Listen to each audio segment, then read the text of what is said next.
So we have the Bolivian president stepping down after 14 years of basically corrupt socialist governing and whatnot. The people stood up after the elections were basically called fraud by the Organization of American States. There was, I believe it was 3 or 4 days of protest. A number of people got killed, people were hurt, blah, blah, blah, blah, blah. Forward on to that, the president Evo of Bolivia ends up getting asylum in Mexico. Okay, so he's gone. He's in Mexico. We have a senator that was his opponent that won the basically would have won the election if the election would have been real. She takes over now as president.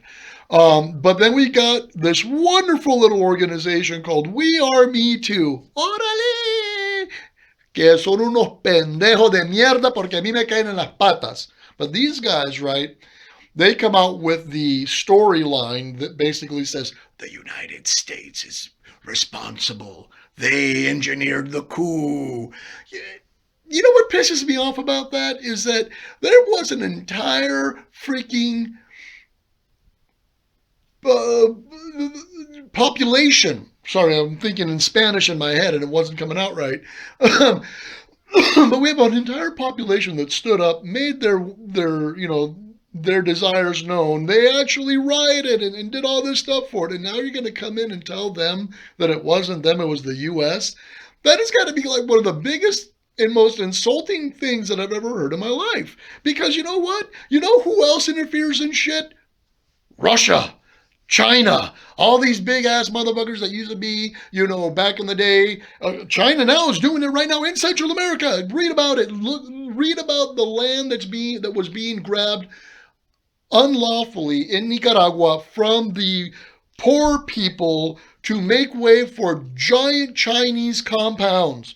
They almost went to war over it. It was bad. They sent police and army out to the fields, okay? So countries interfere in stuff. We know this. But to say that these people that voted and then felt so strongly enough that they went to riots and were killed and stuff like that were just U.S. puppets takes the entire pride and the entire idea of these people wanting a better life and fighting for it and flushing it down the toilet. So you know what, guys? If you don't live there, if you haven't lived through it, if you have not been in a country that overthrew socialist government that you had to live under, or communism, do me a favor, shut the front door and get the hell out of my house because you don't know crap. So this has been another wonderful episode of Getting Angry with Alan. Hope you have a great day.